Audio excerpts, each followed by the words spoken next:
Welcome into another live edition of The Point After. I'm Jorge Andres.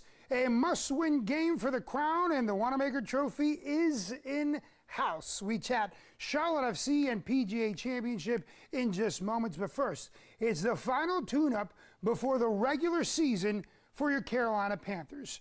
Yes, we've made it to the end of NFL preseason, and ready or not, the regular season is right around the corner for your Carolina Panthers. Yes, the Panthers are heading north to close out the preseason against the reigning AFC East Division champion Buffalo Bills. The biggest concern for Panther faithful has been, how do the starters look on the field? Why is this a concern? Well, because no one has seen them play. The reason, the lack of depth on this team to avoid major injuries, of course. However, at some point, you have to have your starters play. It's all about timing, chemistry, pre-snap reads, real-time reads, speed of the game, and speed of progressions, especially for your quarterback, that need to be fine-tuned before week one in the NFL. Now, Coach Canales has hinted at the possibility of some starters seeing game action against Buffalo, but in my opinion, that ship has sailed. Save them for the regular season and have your preseason then, and just hope it all works out. The Panthers will take on the Buffalo Bills from Highmark Stadium in Orchard Park, New York. That's coming your way tomorrow at 1 p.m. Eastern Time. From football to football, soccer that is, and from a team that has failed to meet the mark in the Carolina Panthers to a team that continues to energize this city in Charlotte FC. A must-win type of match coming this Saturday as they take on the New York Red Bulls in a massive Queen City debut for an international star in Tim Ream. That's right, Tim Ream, the 36-year-old Premier League defender out of St. Louis, is set to make his debut with the Charlotte FC squad. Yes, the Crown, and they will take on his former MLS team, the New York Red Bulls. The Fulham and Bolton star will join a defensive unit that has been atop the league. A veteran with 61 United States national team caps, his experience and leadership is what the Crown is hoping puts them over the edge against New York and into the postseason. And for more on this weekend's game between the Crown and the New York Red Bulls, we are pleased to be joined now by color analyst of the Charlotte FC radio broadcast, Jessica Charman. And Jess, thanks for taking the time. And let's talk about the elephant in the room. Tim Reams, he will play in this contest, and he will also play throughout the remainder of the season. What are the expectations for fans out there, not just in this game, but like I mentioned, through the end of this year?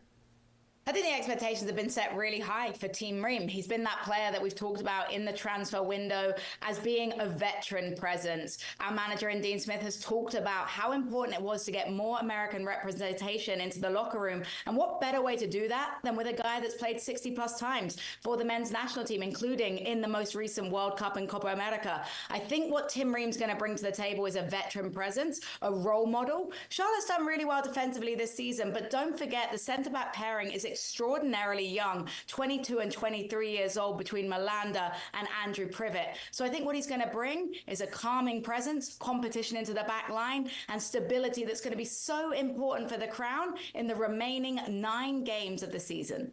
Stability is the key word, and speaking of that, we got to talk about the opponent in the New York Red Bulls. How important is a victory on Saturday against New York, given where the team currently stands in the standings, and like you mentioned, the end of the season and that playoff push?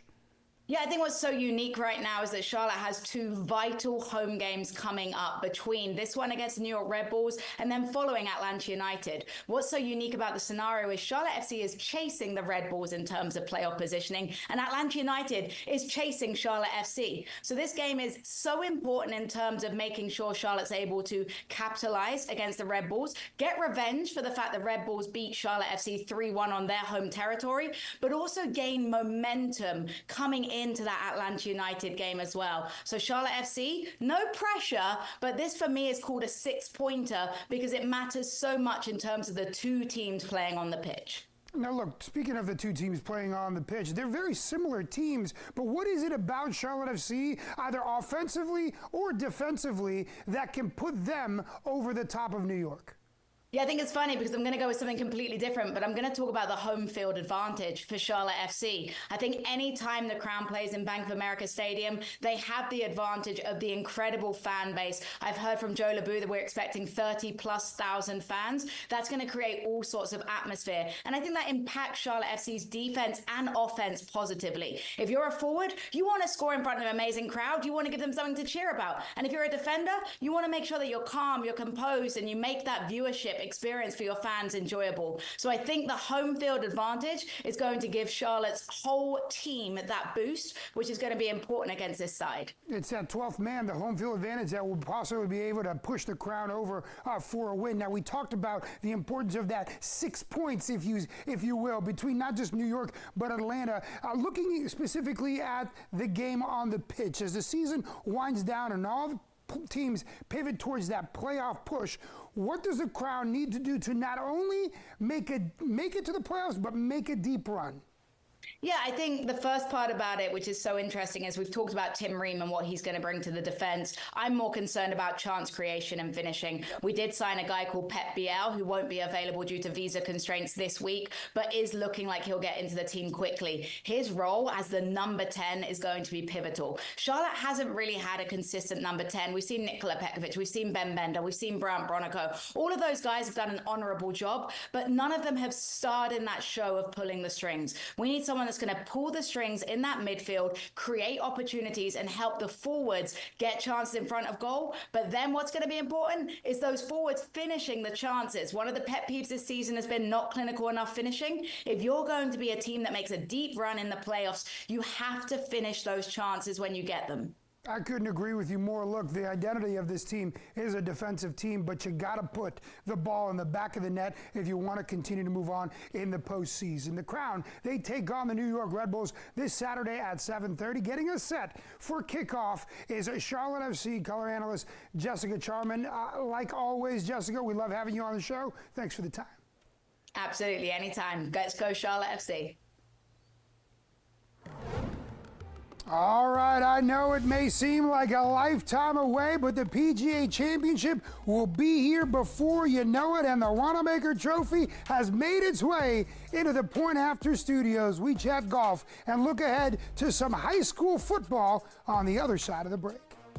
The best high school football coverage is all WBTV's Football Friday Night. Hey, Charles! What's football Friday night? Come on! Catch all the highlights from the game of the week.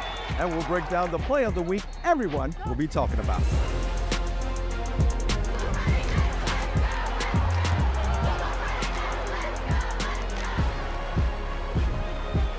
Football Friday Night tonight at 11:20 only on WBTV.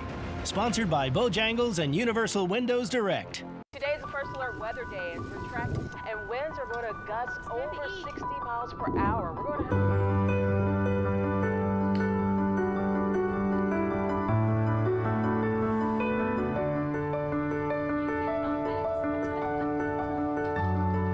a lot of that power outage activity has been restored, and even better news.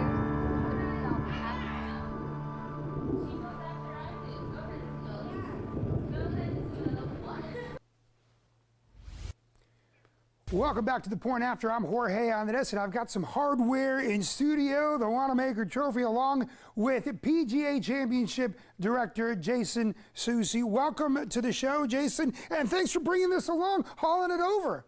Yeah. How's your shoulder? It's a pretty heavy one. Unfortunately, supposedly it's only 28 pounds, Yeah. but either I'm getting older or it's a lot. It feels heavier than that to me. Listen, it's a beauty right here to have it in studio. And look, I know that it seems like the 2025 PGA Championship is a lifetime away, but we're actually just under 9 months from this great competition. That said, Jason, tickets have gone on sale for the event. It'll be played at Quail Hollow here in Charlotte from May 15th until the 18th. And look, let me ask you this. For someone who has never experienced the caliber of golf that the PGA Championship has, and not just on, obviously, the course, but then also the hospitality that comes around with it, what can they expect when they go and see the PGA Championship in person? Yeah, I mean, well, you hit the nail right on the head right off the bat. I mean, the PGA Championship, we've only had a major championship here in Greater Charlotte one time in 2017. Justin Thomas won at Quail Hollow Club. They set the bar pretty high for us with an incredible competition. So it's really been exciting for me to be a part of the team that's bringing a major championship back to Greater Charlotte. Carolinas has been rich with golf. Yeah. And quite frankly, I think other markets are a little jealous of how spoiled it's been, at least in recent years. Obviously, the signature events at Quail Hollow with the Wells Fargo Championship. They just had a nice little event in Pinehurst this summer. Yeah. So for us, this market knows professional golf, knows how exciting it is, and we saw it because we sold our tickets. We sell our tickets initially through a ticket registration program. You reach out to us, register, you get first to know. We sold out of weekly tickets. We sold out of Saturday tickets already through that ticket registration program. So as you mentioned, tickets are now on sale to the general public. So we still have limited availability on Friday, Sunday, other competition day, but unfortunately Saturday is already sold out. Yeah, well, I'll tell you what, and it should be, because here's the thing. Everybody who loves golf, they know the level of golf that they're seeing. It's one of golf's majors. Xander Schauffele, the current defending champion of the PGA Championship. And when we talk about golf specifically, what's the atmosphere like on the course for fans to witness? Well, yeah, I mean, you and I are going to have a lot to talk about over the next 261 days because there are so many storylines leading up to this major championship. At the Wells Fargo Championship this year, Xander and Rory battled it out. Rory won. He's obviously had tremendous success at Quail Hollow. So he's going to be looking to add to his major total next year when it comes here at a course that he's done well. The number one player in the world, Scotty Scheffler, right now, he hasn't been to Carolina for any, he hasn't been to Charlotte for any major events. And so for us, for folks here to be able to see him in person as he's trying to vie, he hasn't won the PGA Championship yet either. So between that, Xander winning at Valhalla this year, losing to Rory last year, I think he's going to have a chip on his shoulder to come back and defend the PGA Championship. So, like you said, storylines abound. When you factor in what it means to these guys to win a major, I mean, it cements their legacy. Seeing it with Xander, he's won a gold medal. I was just going to say, won a bunch of tournaments, but this year, being there in person, watching him hoist this trophy up, you could see that it just means a little more. It's like it does. It cements their legacy long term. And not just that, but just the PGA name to be attached to it. You can win a lot of different trophies. You can win a lot of big majors, but that one kind of solidifies your presence in golf and traditional golf, what everybody grew up with. That said, we got to talk about this baby right here, the Wanamaker Trophy. I mean, 30 pounds almost, about 30 inches or so. It's that prize possession for these golfers. You mentioned Xander lifting this up and what it meant to him. For viewers out there that want to look at where the PGA Championship stands as one of golf's majors, as obviously a trophy that is very important to them, what do you think it means to the golf community and the players to lift this puppy up? I mean, it just goes without saying. Golf is such a sport that focuses on tradition, history, legacy. The names that are on here, Mr. Nicklaus is on here 5 times. Tiger Woods is on here 4 times. Like I said, Xander was able to put his name on it last year. Somebody's going to be really looking forward to doing it here. Justin Thomas in 2017. Such a huge story. He's a 3-generation PGA professional, the PGA Championship. Wow. This is our trophy every year for our 30,000 PGA members. It's been going around since 1916. That's what really, I think, is what's unique in the golf world, is that these major championships take on such a greater scope in someone's career than anything. And they're having the debate right now. Scotty's been winning everything all year long. Literally everything. But the question is, who's golfer of the year? Right. Xander won 2 majors. You put 2 majors against that. What are people going to say in 10 years? And it's just the resumes. It's hard. I think that's a good example of how much more a major means in the golf world than any other sport. You look at a lot of golfers and, you talk about the importance of those tournaments. A win, and for example, at getting to hoist the Claret Jug, for example, and being named champion golfer of the year, that weighs so much. You could say the same thing about the Wanamaker Trophy. Before I let you go, I want to ask you this, more personal on your end. You joined the PGA Championship as the championship director. You've had several years here in Charlotte, but you spent a lot of your time in Connecticut at the Travelers Championship. What's that been like for you to transition not only a career in golf, golf, but from Connecticut here at the PGA Championship and be named the director, the head guy that gets to see this puppy hoisted and gets to see it all play out at Quail Hollow. No, it's exciting for me. I mean, I was lucky enough early in my career to start in the Ryder Cup in Brookline in '99. That's an event a lot of people seem to remember, and was a championship director for several years after that, running the senior PGA Championships, which allowed me to work on about 5 of these early in my career. To be able to come back now at this stage of my career, 25 years down the road, be the director of the PGA Championship, the steward of this championship, as it's here in this market, I don't take it lightly. It's a huge honor, and especially this year we're doing something brand new, for this market that it hasn't seen, where every ticket we sell is going to be inclusive of food and beverage. So we're just elevating this major championship experience even more, and so to be a part of the team that gets to be able to bring that experience, because it's just something you don't see in sports and like events anywhere out there now. If you buy a ticket to this property, come on out. Any entree you want, snacks, non-alcoholic beverages, that's all going to be complimentary your entire time that you're on property, unless you want to buy some alcohol, and then you'll be buying for that. But so for me, as we look to elevate the experience at major championships, to be part of the team that's working outside the ropes to deliver that is a huge reward. We talk about it in all major sports, whether it's football, whether it's soccer. This is a football city. This is a soccer city. This is an NBA city. This is a golf city. The market of Charlotte just continues to grow. And at the end of the day, it's a win for the Queen City. The 2025 PGA Championship, live from Quail Hollow, under 9 months away, coming to you from May 15th to the 18th. Joining us to give us his insight is the new PGA Championship Director Jason Soucy, and of course, the Wanamaker Trophy. Jason, thanks for the time. Thank you so much. Of course. Much more to get to. We've got a little taste of it last night in the Keep Pounding Classic with 2 outstanding games. But tonight, high school football is back in full force with the return of Football Friday night right here on WBTV. And for our first game of the week, we're taking things out, that is, to Shelby for a battle of 2 Cleveland County heavyweights. High school football is what we're talking about, because all eyes will be on that game of the week between the Shelby Golden Lions and Kings Mountain. Shelby has 19 state titles in their history, and we're 1 game shy of playing for number 20 last year when they lost to Reedsville in the regional final. Meanwhile, the Kings Mountain Mountaineers are still searching for that first championship despite making many deep playoff runs in recent history. Now, they take their football very seriously in Cleveland County, and it's always a special treat to see these kinds of programs square off to welcome in a new season.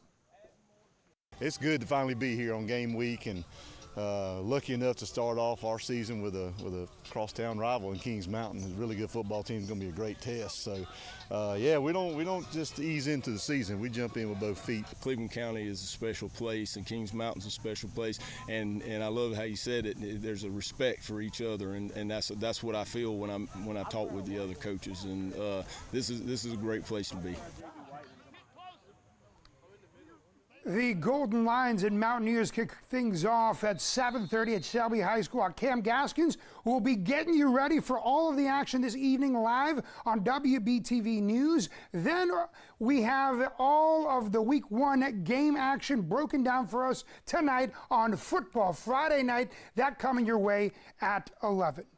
All right, time now for my final thought, and it's back on the pitch, but this time in support of the ladies. That's right. The Carolina Ascent. Yes, the undefeated Carolina Ascent. Yes, the 1-0 Carolina Ascent. The one I'm talking about. Yes, I know 1-0, but nevertheless undefeated in USL Super League Carolina Ascent. Yes, that's who I'm talking about. I know, just 1 game. That's all it's going to be. Look, a win is a win. A massive win for Vicky Bruce, who scored the game's lone goal, but a player that has been rising right here in the Carolinas as a local pro. A massive win for the Ascent that opened league play with a victory in the very first game ever played for the USL Super League. And a massive, massive win for the city of Charlotte that continues to prove that the Queen City is a soccer city, and a soccer city for both men and women. This Sunday, the Ascent takes on Lexington SC at 2:30, right here at home from American Legion Memorial Stadium. Ladies, let's make it 2 in a row. Let's remain unblemished, and let's keep rising. That's my final thought. All right, that's going to do it for this edition of The Point After, but don't forget we're coming your way every Monday and every Friday, 1 p.m. Eastern Time. You can find us digitally streaming anywhere you watch your television programs, on your phone, on your tablet, or on TV. Just head on over and download the WBTV app. Of course, also Apple TV, Fire TV, Roku Stick, and I'll say it one more time, the WBTV News app. See ya.